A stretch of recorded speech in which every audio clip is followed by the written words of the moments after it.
الحمد لله وحده والصلاة والسلام على من لا نبي بعده وعلى آله وصحبه أجمعين. أما بعد، أبواب الصلاة عن رسول الله صلى الله عليه وسلم.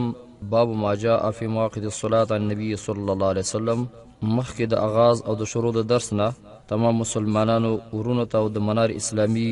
رادیو اوریدونکو ته سلام د رسول الله تحفه پیش کوو چې السلام علیکم ورحمت الله وبرکاته. څومره احکام چې د مانځه سره تړون لري او څومره احکام چې د مانځه سره وابسته او تعلق ساتي، په دې ابوابو کې د مانځه مسائل ذکر کیږي. هغه مانځه مسائل چې د رسول الله صلی الله علیه وسلم نه په احادیث مرفوع سره د هغې ثبوت او د هغې نقل راغلی وي. ابواب الصلاة عن رسول الله صلى الله عليه وسلم. باب ما جاء في مواقف الصلاة عن النبي صلى الله عليه وسلم. په دې باب کې هم اوقات الصلاة ذکر کوي. اولنی وقت د منځ، آخري وقت د منځ. اول وقت د منځ کم دی، آخري وقت د منځ کم دی. امام ترمذی استاد د حنا ابو صالح نقل کوي د ابو هريره قال قال رسول الله صلی الله علیه وسلم. ابو هريره فرمایي چې رسول الله فرمایلی دي ان للصلاة اولا واخرا، یقینا د هر منځ د پاره اول وقت مشته دی، ورستنی وقت مشته دی. و ان اول وقت صلاة الظهر حين تزول الشمس، اول وقت د منځ د ماسپښین هغه دی چې کله زوال د شمس وګړلی شي، یعنی نمر د منځ د اسمان نه مغرب طرف ته واوړي، یولیش یا زیات یا کم. کله چې زوال د شمس وکړلی شي نو منځ د ماسپښین جایز ګرځي او وقت د منځ د ماسپښین شروع کړلی شلو. و آخر وقتها، او آخری وقت د منځ د ماسپښین حين يدخل وقت العصر، هغه دی چې داخل شي وقت د مازدیګر. کله چې وقت د مازدیګر داخل شي دا آخری وقت د منځ د ماسپښین دی. او آخری وقت د مازدیګر داخليږي چې کله سور د هر شي پر مثل او اندازې ته ورسېدو. و ان اول وقت صلاة العصر حين يطول وقتها،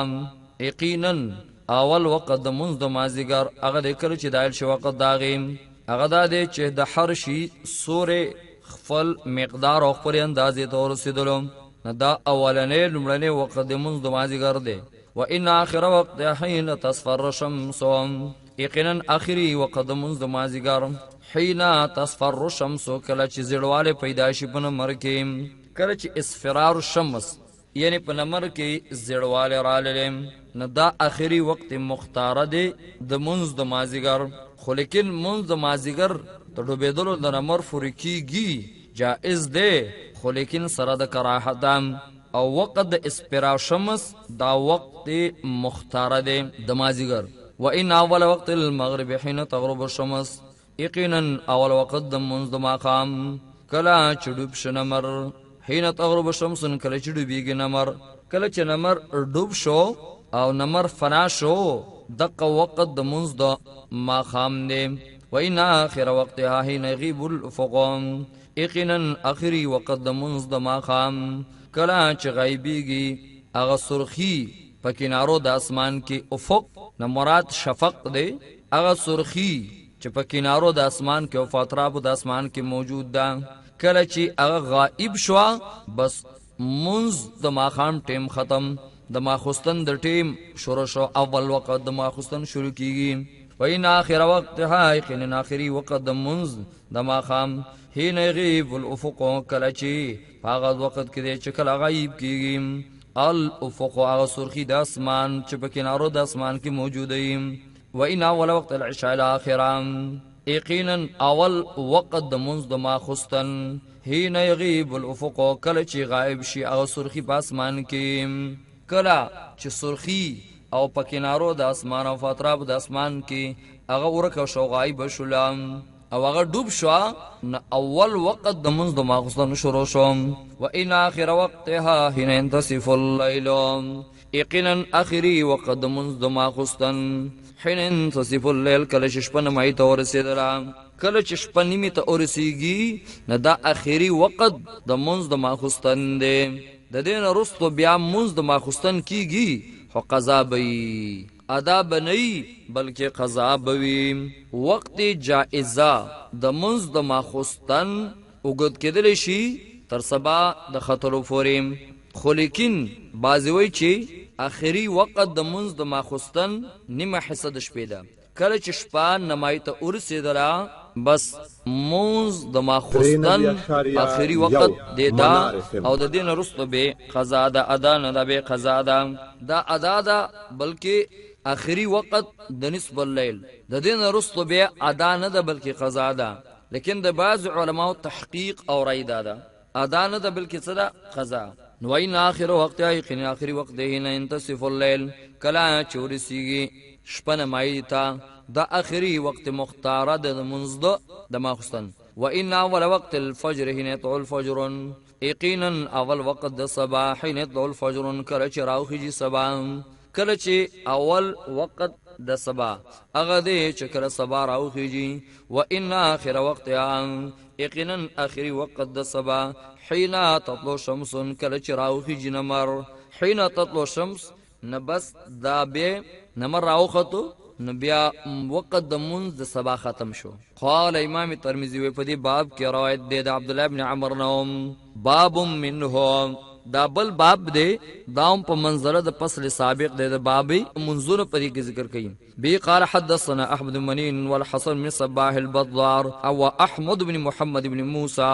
المان واحد. په دې کې حدیث کې د امام ترمذی استاد د احمد بن منیع دارنګ حسن بن صباح احمد بن محمد بن موسى المان واحد د دې ټولو د احادیثو مقصد او مراد یو دی اگر کو الفاظو کې فرق موجود دی. المان واحد دا معنا چې روایت د احمد بن منیع دارنګ روایت د حسن بن صباح دارنګ روایت د احمد بن محمد بن موسى د دې ټولو روایتونو مقصد او مراد یو دی اگر کو په الفاظو کې فرق موجود دی. قالو دی وی حدثنا اسحاق بن يوسف الازرق حدیث بیان کړل د مونږ ته اسحاق بن يوسف الازرق عن سفيان الثوري عن علقمه بن مرصد. اسحاق نقل کوي د سفيان الثوري نو سفيان الثوري نقل کوي د علقمه بن مرصد نه اغه نقل کوي د سليمان بن بريده نه او سليمان بن بريده نقل کوي عن ابيه د خپل فلارنا. قال اغوي اتى النبي صلى الله عليه وسلم رجل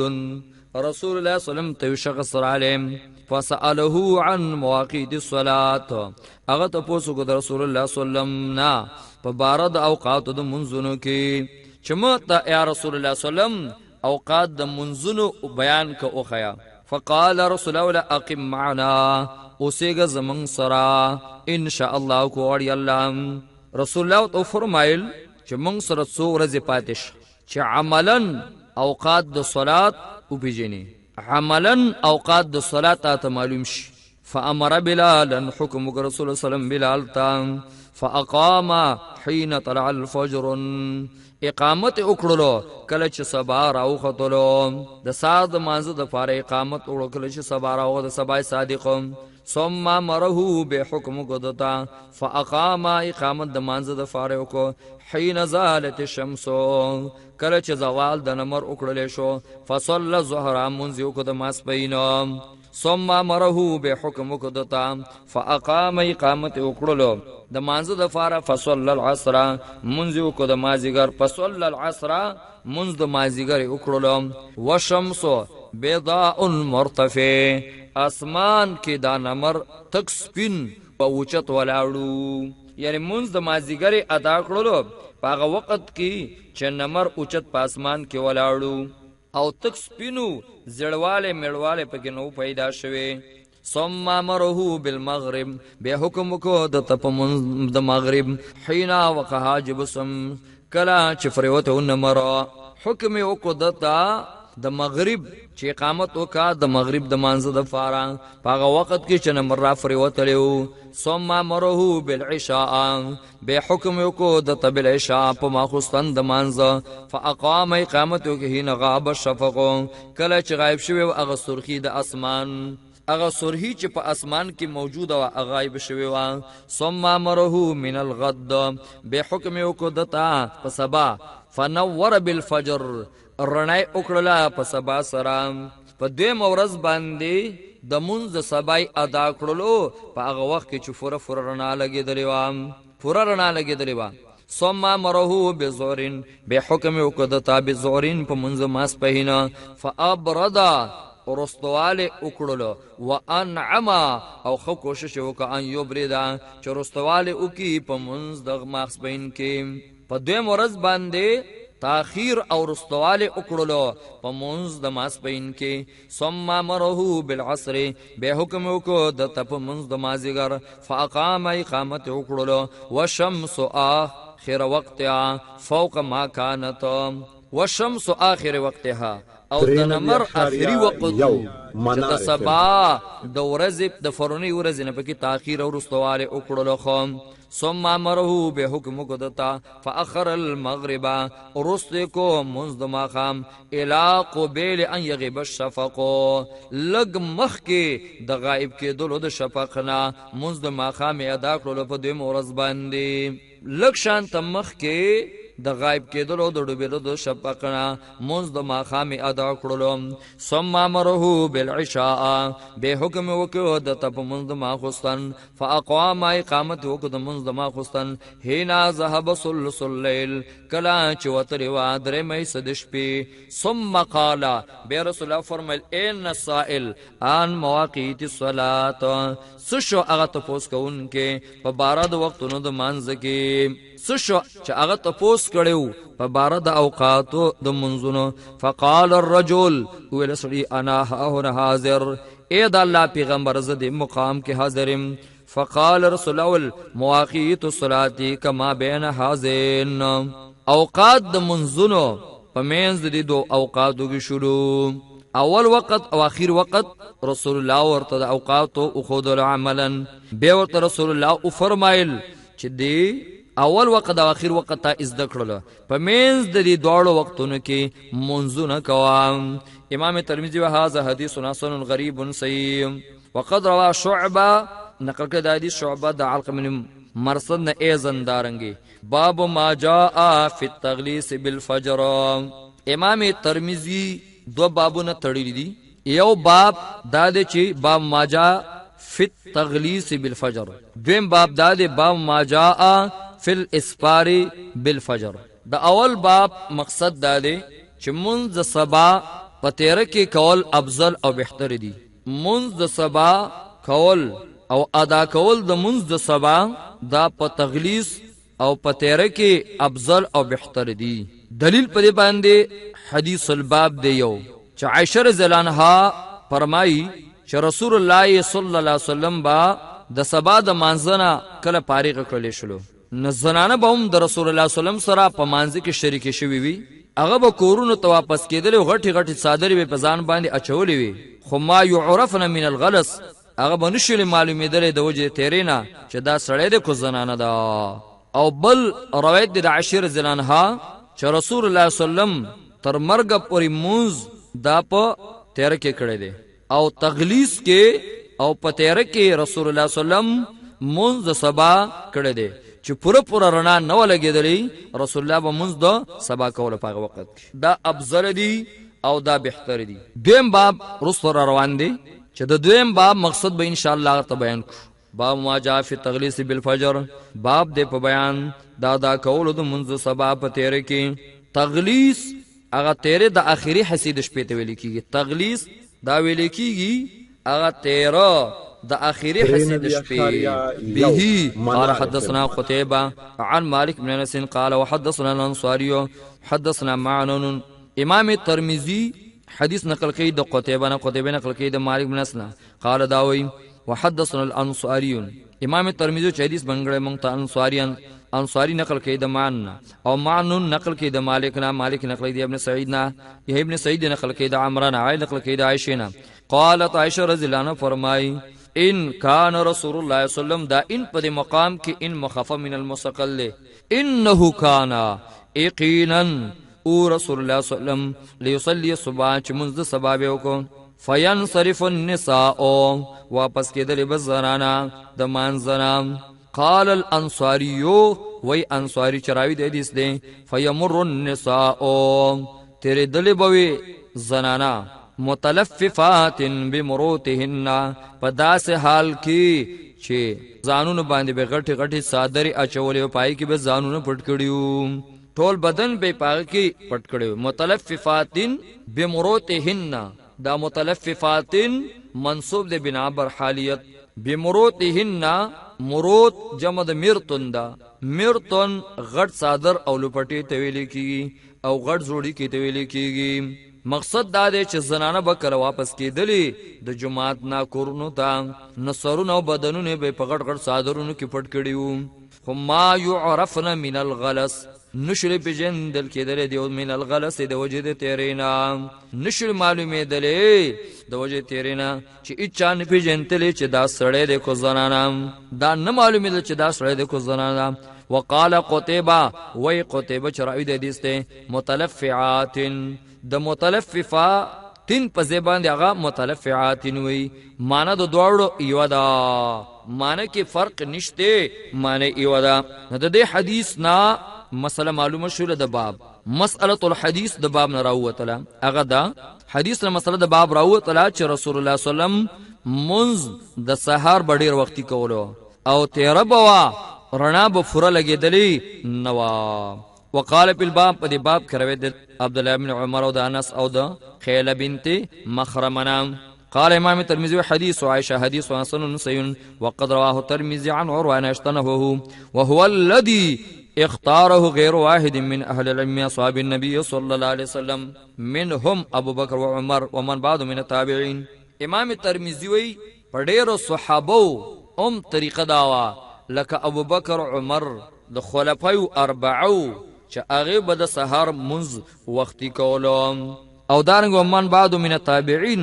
او د ډېرو تابعین دا طریقه وام. وبي يقول الشافعي احمد اسحاق په دې باندې قول کړی دی امام شافعي احمد اسحاق يستحبون التغليس بصلاه الفجر،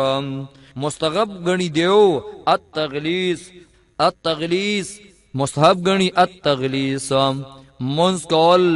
پتیره کې بصلاه الفجر منز صبا. يستحبون التغلیس مستحب غني دیو التغلیس تیرواله بصلاه الفجر پمنز صبا سرام. ابن عبد البر اغه فرمای صح عن رسول الله صلى الله عليه وسلم وعن ابي بكر وعمر وعثمان، صحیح روایت د رسول الله نا او دارنګ د ابو بکر او د عمر او د عثمان نه داده انهم كان يغلسون چې دیو با منز په تیره کې کولو. دارنګ امام حازمی په کتاب الاعتبار کې لیکي چې تغلیس د نبی صلی الله علیه وسلم نه ثابت دی او رسول الله صلی الله علیه وسلم په دې باندې دوام کړی دی تر هغه پورې چې د دنیا نه رخصت شو. نه دینه معلومه شول چې رسول الله صلی الله علیه وسلم دوام په افضل عمل باندې کوي، همیشواله په عمل باندې کوي چې هغه افضل او بهتري. نو رسول الله صلی الله علیه وسلم په تغلیس باندې عمل کړی دی چې منځ د سحر په تیار کې کړی دی. دارنګي صحابه ابو بکر او عمر او عثمان د رسول الله صلی الله علیه وسلم اقتدا او اتباع کړی دا چې هغه به منځ سبا په تغلیس کې کوله. د اکثر علماو زحاب کړی دی او تکړه دی خبرې ته چې منځ سبا افضل دی په تغلیس کې، ځکه دا طریقه د رسول الله او دا طریقه د خلفای راشدین چې هغه به منځ په تیره کې کولم. باب ما جاء فی الاسفار بالفجر، د دې باب مقصد دا دی چې د سبا منځ په اسبار او پرنا کې جائز دی. یو مسله د جواز دا، یو مسله د افضلیت دا. افضلیت مسله دا چې د سحر منځ وختي وکړل شي چې پورا رڼا نیوي لګیدلی په مخ د ځمکه باندې. البته جائز دا چې منځ سبا په هغه وخت کې وکړل شي چې رڼا لګیدلی وي په مخ د ځمکه کې. با ما جاء فی الاسفار بالفجر به قال حدثنا هناد حدثنا عبدة وابن سليمان عن محمد بن اسحاق عن عاصم بن عمر بن قتادة عن محمود بن لبيد. د امام ترمذی استاد حناد اغه نقل کوي حناد د عبدنا، اغه نقل کوي د محمد بن اسحاق نه، نقل کوي د عاصم نه، اغه نقل کوي د محمد بن لبيد نه، اغه نقل کوي د رافع بن خدیج نه. قال داوي سمعت رسول الله ما رسول الله صلى الله عليه وسلم اوريد يقول اسبروا بالفجر فانه اعظم للاجر. اسبروا بالفجر، اسبروا د اسفار نه دی، اسبار باب افعال دی او د باب افعال یو معنی د دخول فی الماخذ، معنی دا چې داخل کوي منذ سبا پرنا کې. حاصل د معنی دا شو چې صلوا صلاة الفجر اذا اضاء الفجر واشرقا، ادا کې منذ سبا چې کله رڼا خورشي په مخ د ځمکه. اسپروا بالفجر، داخل کوي منذ سبا لرا پرنا کې. فانه اعظم للاجر، یقینا دا اسپار اعظم دی د پاره د ثواب فإنه اعظم للاجر علما په تشریح د حدیث کې سوای د محققین او علما او د محدثینو تحقیق په حدیث کې دا دی چې تغلیظ کې منز افضل او بهتر دی لیکن اسپار کې منز دا جائز دی او بعض علما تطبیق د څه کړی دی چې منز با په تغلیظ کې شروع کی او ختم به کی په اسپار کې نه فإنه اعظم للاجر په دې کې به ډیر ثواب دی لکه دا توجیه بعض علما ذکر کړی د لکه امام طحاوی ابن قیم وغیره ناغه تطبیق د څه کړی دی چې شروع به کی په وخت د تغلیظ کې ختم به کی په وخت د اسپار کې د اسپار په وخت کې به ختم کی دویمه توجیه حدیث کې دام دا چې یو موسم د جمعې دی او بل موسم د اوړي دی موسم د جمعې کې تغلیظ پکار دی ځکه شپې ګودي وي د انسان خوب پوره کېدی شي نه تغلیظ په تیاره کې د منځ وکي د جمعې وخت کې او په موسم د اوړي کې منځ دی وکي په اسپار کې چرنا پوره لګېدلی ځکه د جمعې شپې ګودي او د اوړي شپې لنډې وي نه اوړي کې د انسان خوب نه پوره کېږي نه په دې وجه باندې اسپار دی وکي خو لیکن صحیح تحقیق دا دی چې تغلیظ په هر وخت کې افضل او بهتر دی او اسپار جائز دی امام حازمی هغه فرمایي چې اسپروا بالفجر فإنه اعظم للاجر دا حدیث منسوخ شوی دی په حدیث التغلیظ باندې ځکه رسول الله صلی الله علیه وسلم په تغلیظ باندې دوام کړی دی همیشواله کړی دی تر وفات پورې نه دا هغه نه معلومیږي چې دا حدیث چې اسپروا بالفجر فإنه اعظم للاجر دا حدیث منسوخ شوی دی خو لیکن قول علی النسخ دا غینه دا خبره اولاد چې د احادیث په منځ کې جمعواله او تطبیق وکړل شي دا د امام حازمی خپل تحقیق او خپل رائے ده ورنه تطبیق او جمعواله بین الاحادیثین د اولاد د قول علی النسخ وقال في الباب فدي باب كروي د ابي برز اسلمي او د جابر او د بلال قال وقدر شعبہ سوري هذا الحديث نقل کړ شعبہ او سوري د حدیث باندې ساقنا نقل کړ د محمد عجلان دارنګ د عاصم بن عمر د قتاده امام ترمذی حدیث رابع حدیث حسن او سید وقدر غير واحد من اهل العلم روایت د ډیر علماء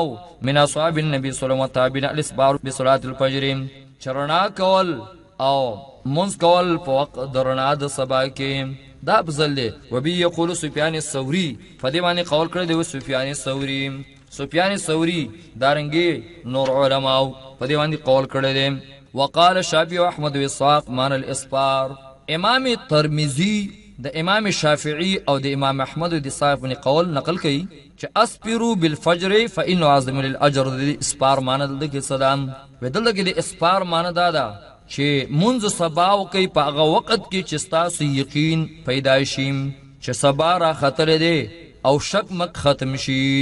اسپار معنی دا د ان یزح الفجر چې ښکار شوی دی سبا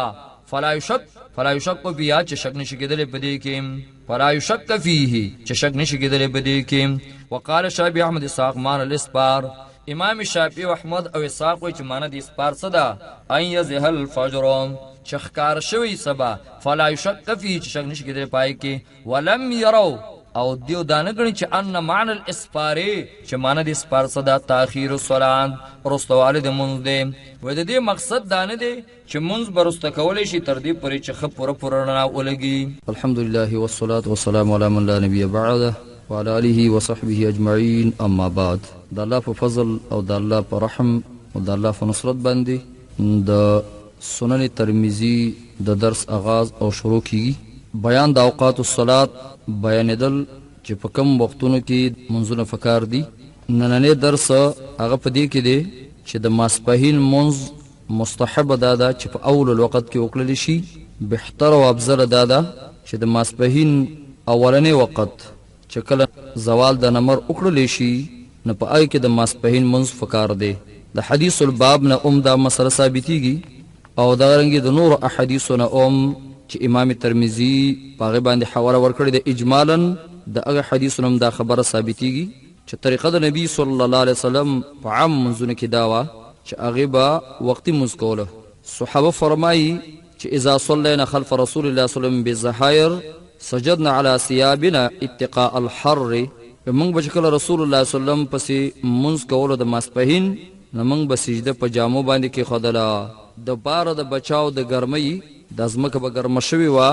او دومره ګرمایش به یې پیدا کړی چې موږ به سجده په دې ځمکه باندې نشو کېښودلی. نو د هغې د وجې نه به موږ سجده په جامو باندې کېښودله دې دپاره چې د ګرمۍ نه بچ کړلی شو. دا حدیث هم دلیل دی په دې باندې چې نبی صلی الله علیه وسلم د ماسپښین مونځ په اول الاوقات کې کړی دی چې کله به زوال د نمر وشو نبی صلی الله علیه وسلم به مونځ کول. البته چې کله اوړی وي او سخته ګرمي وي نو په هغې کې وروستوالی د مونځ د ماسپښین بې مستحب دی. بې مستحبه دا ده چې د ماسپښین په مانځه کې تاخیر وروستوالی وکړی شي چې ډېر ګرمایش او ډېره ګرمي هغه ختمه کړلی شي. او دا هم د رسول الله نه نقل دی او د رسول الله طریقه هم داسې وه چې په اوړي کې به رسول الله صلی الله علیه وسلم د ماسپښین په مانځه کې وروستوالی او تاخیر کولو دې دپاره چې هغه ګرمایش او هغه ختم شي او ډېره ګرمي کینی او د هغې اندازه کینی نو بیا به د ماسپښین مونځ کولو. حدیث الباب چې کوم امام ترمذي ذکر کړی دی او روایت دی د حناد چې د امام ترمذي استاد دی. حدیث الباب چونکې سندن ضعیف او کمزور دی په دې وجه باندې ضعیف دی چې په دې کې راوي دی حکیم ابن جبیر او حکیم ابن جبیر په نزد محدثینو ضعیف او کمزور راوي دی. علما ور باندې تفصیلی کلام کړی دی. بعض علما دې ته منکر الحدیث وی لکه امام احمد رحمه الله فرمای چې ضعیف و منکر الحدیث ضعیف هم دی و منکر الحدیث او منکر الحدیث هم دی. امام بخاری فرمای چې شعبه به یتکلم فیه د په باره کې به خبرې کولی. امام نسائی فرمای چې لیس بقوی دا قوی نه دی. امام دارقطنی فرمای چې متروک بس دا متروک دی پرېښودلی شوی دی. نو علماو په حکیم ابن جبیر ډېر شدید کلام کړی دی. نو حدیث سندن ضعیف او کمزور دی خو لہذا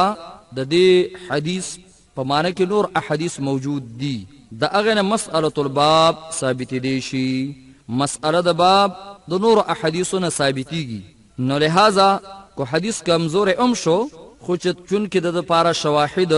او د دې په معنی کې نور احادیث راغلی دي د هغې د حدیثو په وجه باندې مسألة الباب ثابت شوه. وبه قال حدثنا حناد بن سري حدثنا وكيع عن سفيان بن جبير بن ابراهيم بن اسود عن عائشة. امام ترمذی استاد دی په دې حدیث کې حناد د حناد استاد دی وکیع د وکیع استاد دی سفیان د سفیان نقل کې د حکیم بن جبیر نه هغه نقل کې د ابراهیم نه هغه نقل کې د اسود نه نقل کې د عائشة رضی الله عنها قالت عائشة ما رأيت احدا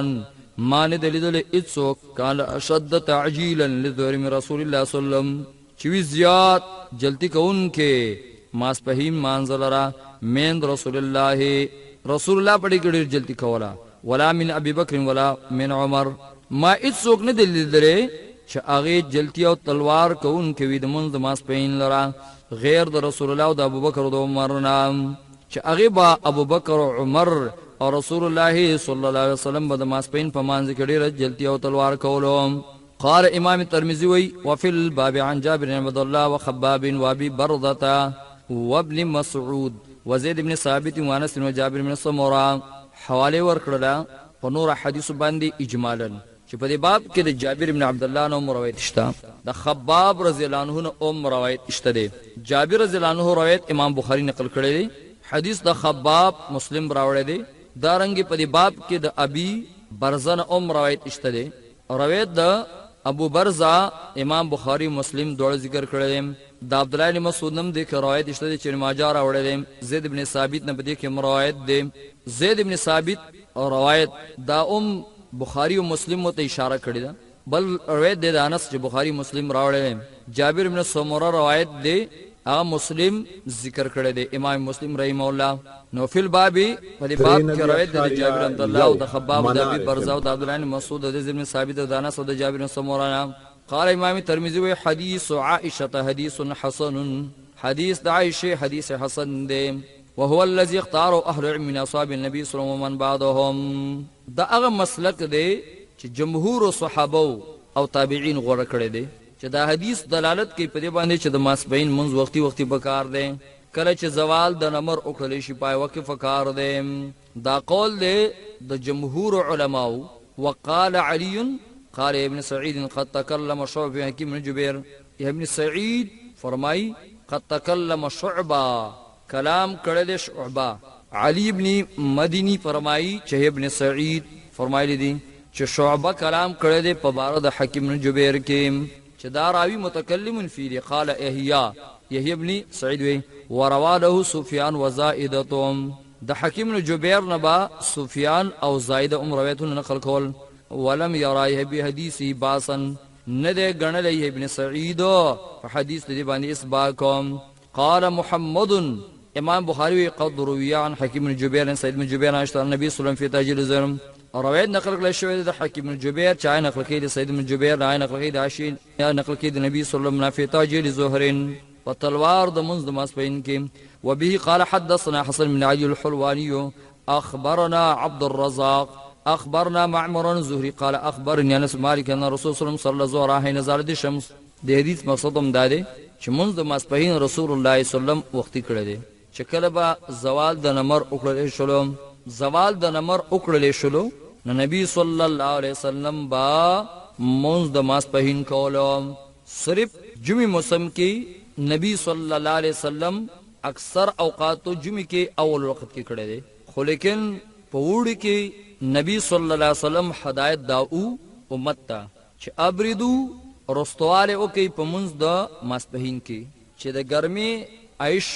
هغه اثرات ختم شي او خلق د ګرمي تکلیف او مصیبت او ته اون رسیږي نه په دې وجنه رسول الله صلی الله علیه وسلم دا حکم کړو چې په اوړي کې تاخير وکړي تاخير په اوړي کې مستحب دی خو لیکن عام طریقه د رسول الله داوا چې هغه به عام منځونه اول وخت کې کولو او دا حدیثم دلیل دی په باندې چې نبی صلی الله علیه وسلم د ماسپین منځ وختي کړو وبي قال حدثنا حسن بن علي الحلواني دا بل حدیث دی پدې کې د امام ترمذی استاد دی حسن بن علي حلوانی حلوان موضع قریب بالشام حلوانی دا نسبت دی حلوان ته او دا نزدې یو زیو شام علاقه ته او چې مونږ ته خبر راکړی د عبدالرزاق او چې مونږ ته خبر راکړی معمر ازوري قال اخبرني انس مالک ان رسول الله صلی الله علیه وسلم صلی الظهر چې رسول الله صلی الله علیه وسلم منځ وکړو د ماسپهین نه نزالت الشمس کله چې زوال د نمر کړل شو امام ترمذی و هذا حدیث صحیح دا حدیث صحیح دی او اصل حدیث په هذا الباب او دا ډیر احسن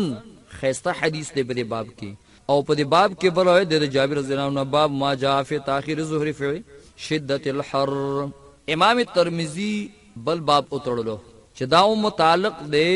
د وقت د مانزه د ماسپین سره مخکې باب کې دا مسله ثابت کړل چې نبی صلی الله علیه وسلم ابوبکر عمر د ماسپین په مانزه کې بجلتی کولم کله به چې زوال د نمر وکړل شو رسول الله به منځ د ماسپین کولم د دې دویم باب مقصد دا دی چې رسول الله صلی الله علیه وسلم په منځ د ماسپین کې تاخير کړی دی او رسواله کړی دی خود سره رسواله نه دی کړی چې وخت مکروه ته رسولې وي خو د مصلحت او د وجنا رسول الله صلی الله علیه وسلم د ماسپین رسته کړی دی مصلحت سو چې سخت ګرمي بوا سخت ګرمي بوا نو د اغه د وجنا رسول الله صلی الله علیه وسلم به منځ د ماسپین کې رسواله او تاخير کولم چې ډیر ګرمایش ختم شي او ډیره ګرمي ختم شي چې خلکو دا تکلیف ملاو نشي نه په دې وجه باندې رسول الله صلی الله علیه وسلم د ماسپین په مانځ کې تاخير کولو چې کله په موسم د ګرمۍ باب ما جاء فی تاخير الظهر فی شدت الحر باب د بیان دا څنګه چراغلی دی پرستوالی د منځ د ماسپین کې د وجه د سختي ګرمینا وبي قال حدثنا قتيبة حدثنا ليس بن شهاب بن سعيد بن مسيب وابي سلامة عن ابي هريره قال قال رسول الله صلى الله عليه وسلم امام ترمذی استاد پر حدیث کې قتيبة نقل کړي د لیس نو لیکز نقل کړي ابن شهاب الزهري نا نقل کړي د سعيد بن مسيب او د ابي سلامة هغه نقل کړي د ابو هريره قال قال رسول الله صلى الله عليه وسلم رسول الله فرمای اذا اشتد الحر فابردوا عن الصلاه کلا چې ګرمي زیات شي او سخت شي نفابردوا عن الصلاه ابردوا دمنا اخروا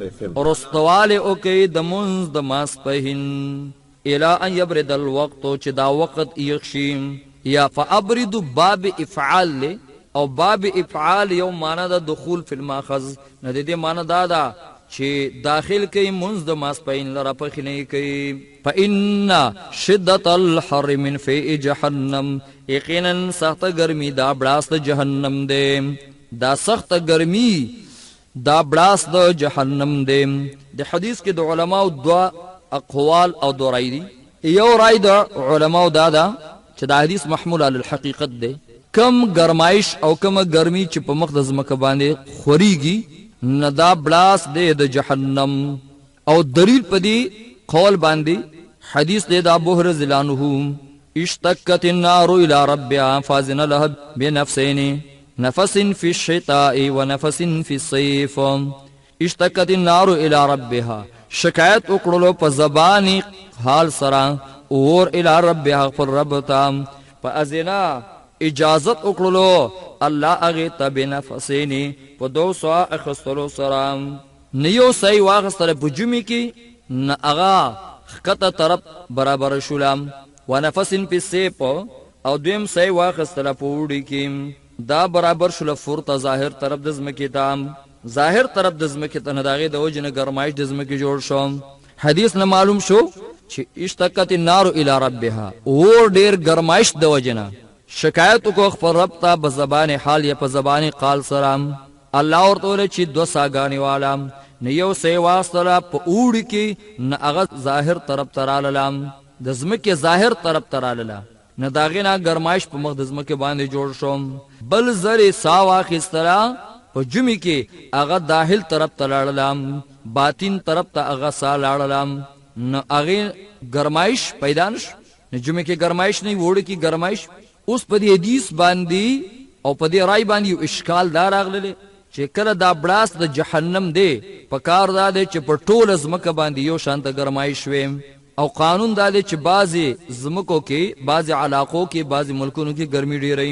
او بعضی علاقو گرمایشو کې چې ګرمي کم وي. داغي جواب دا دی چې د شي د پاره اسباب ظاهرا او باطنا نکما زمکه کې چې غرونه وي او بوي نه اگر ته کې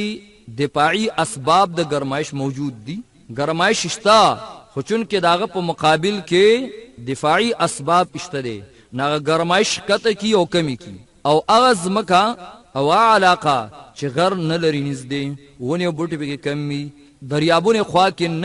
نه اگر ته کې د زمکه گرمایش زیات وي ځکه دفاعي اسباب کم وي. دفاعي اسباب نه داغه په وجه باندې گرمایش زیات دي. دارنګ هغه علاقه او ملکونه چې پای کې کارخاني وي او گاډیم ډیر وي هغه ګیسونم خوريږي او دای گرمایشم زیات وي او د زمکه خپل گرمایشم زیات وي نو د دې وجنه هغه زمکه او علاقه کې گرمایش د بل زمکه په نسبت سره زیات وي. دیم قول دا دی چې دا حدیث مبني علی التشبیه دی بنا په تشبیه باندې. د دې معنی دا ده کأنه نار جهنم فی الحر و دا گرمایش مشابه دی د گرمایش د جهنم سره. دا کم گرمایش په مخ د زمکه باندې دی دا مشابه دی د هغه گرمایشو د جهنم سره.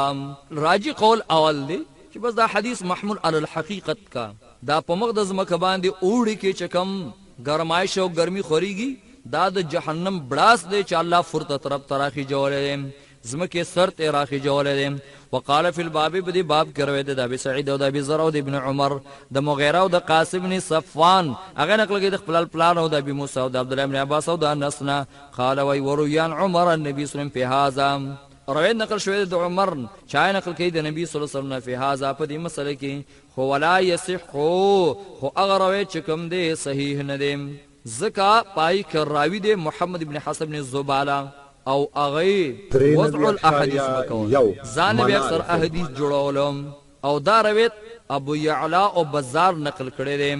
امام ترمذی و حدیث ابو هريره حدیث د ابو هريره چې په باب کې کوم بیان شو حدیث حسن او صحیح دی. وقد اختار قوم من اهل العلم ورکړه دی قوم د اهل علمنا تاخير صلاه الظهر في شده الحر ورستواله د من د ماسپهین په سختي ګرمۍ کې. دا قول د چا دی؟ دا قول دی د عبد الله بن مبارک او د احمد او د اسحاق. قال الشافعي انما الابراد بصلاه الظهر اذا كان مسجدا يتناب أهله من البعد فأما المصلي وحده والذي يصلي في مسجد قومي فالذي أحب له ألا يؤخر الصلاة في شدة الحر. د امام الشافعي رحمه الله قول امام ترمذی نقل کړی دی او بیا ور باندې رد کړي. خلاصه د قول د امام شافعي دا ده چې تأخير د منځ د ماسپهین په موسم د اوړي کې او په هغه وخت کې چې سخت ګرمي وي د هغه چا د پاره دی چې جمعات ته د لرې نه راځي او دغه محلې والا جمعات ته حاضري کوي د لرې نه او د لرې نه راتګ مشکل ده په ګرمۍ کې نه دغه د فردا حکم دی څوک چې اواز مونږ کوي یا په محلې د خپل هغه محلې والا چې دغه جمعات نږدې او قریب دی او د لرې محلې نه ناراضي دغه جمعات ته مسجد د محلې دی هغه د پوي مستحب دادا بهتر دادا چې هغه تاخير په منځ د ماسپهین کې ونکي د وجه د سختي ګرمۍ نام هغه خلک چې د لري علاقې ناراضي یا د لري محلې ناراضي جمعه حاضر کوي دا یو د پاره د حکم دی نږدې محلې والو د پاره یا ایواز مسکون کې د پاره د حکم نشته دی خو امام ترمذی د قول نقل کړی دی به اور باندې رد کړی دی چې نبی صلی الله علیه وسلم په حالات د سفر کې رستواله او تاخير کړو ابراد او رستواله کړی په منځ د ماسپین کې حال دا دی چې په حالات د سفر کې ټول ملګری یوځي وي لری نه ټول یوځي وي نو کوچېره دا حکم هغه خلکو د فاروي چې د لری محلین راتللې نبی رسول الله صلی الله علیه وسلم په حالات د سفر کې ولیدا تاخير او رستواله کولو او حال دا دی چې په حالات د سفر کې ټول ملګری یوځي او راجم وي مشقت او تکلیف هم نه لری نه راتګم پکې نه قال شافعي امام شافعي انما الابراد بصلاه الظهر يقينا رستواله په منځ د ماسپهین اذا كان مسجدا کلا چوي جمعه ين تاب اهله من البعد ين تاب شرازي اهله اغه اهل دغه جمعه من البعد دلرنا فاما المصلي وحده ارچ مسكون کې دی واځي والذي واقص يصلي في مسجد قومه چې مسکی په جمعه د خپل قوم کې یعنی نزدې محلي والای او جمعه ته دا محله نزدې ویم نفل الذي يحب له پس آکس خواګړم زداغه د پاره چې رستواله ونی کې منځ د ماسپین کې فی شدت الحر د وجد سخت ګرمینا امام ترمذی وی و معنى من ذهب الى تاخير ضرب شدره و اولام و معنى من قول د هغه چا چې ذهاب کړي دي تاخير د منځ د ماسپین تا پس د وجه د سخت ګرمۍ نه هو اولا دغه قول اولاده واشبهه بالاتباع ډیر مشابه دي د تابعداري سره لایق دي د اتباع سره چې د اتباع او تابعداري وکړي شي چې قول الجمهور دي و اما ما زبل شافعي هغه خبره امام شافعي وتزياب کړی دي چې ان الرخصه لمن ينتاب من البعد دا رخصت اجازه دی چاته چې راځي د لرینا والمشقه على الناس او داغه چا د پاره چې مشقت وی په خلکو باندې فإن في حديث ابي ذر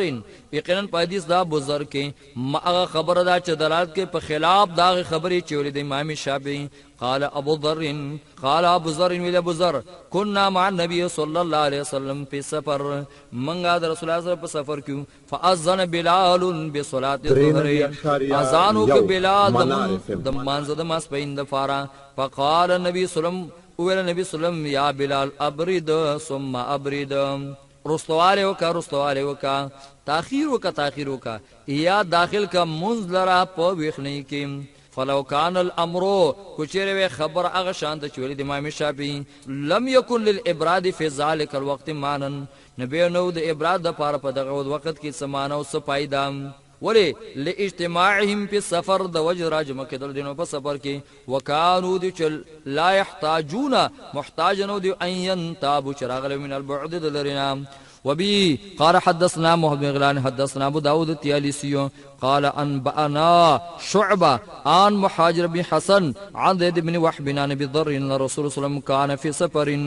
د ترمذی استاد پدې حدیث کې د محمد بن غیلان انا قال کې د ابو داود الطيالسي قال وي انبانا شعبه خبر را کړ د منتشبه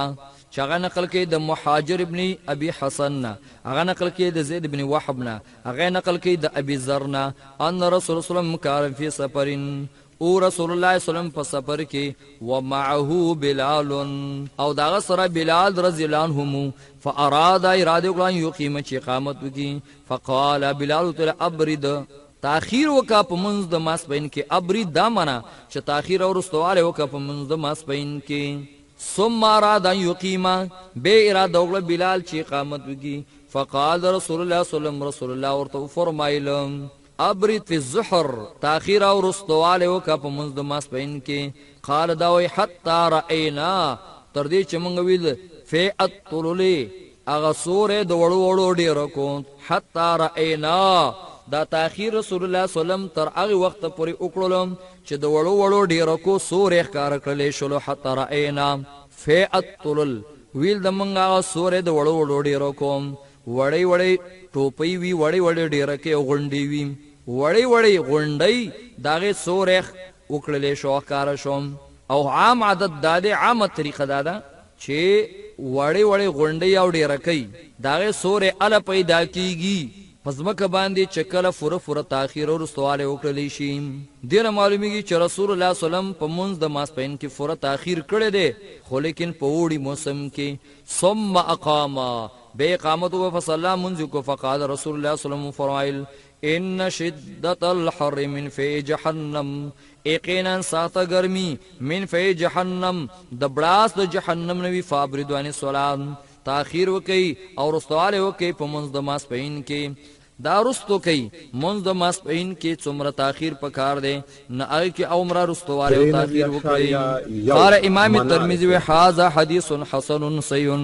دا حدیث حسن او صحیح دی دا حدیث امام بخاری نقل کړی دی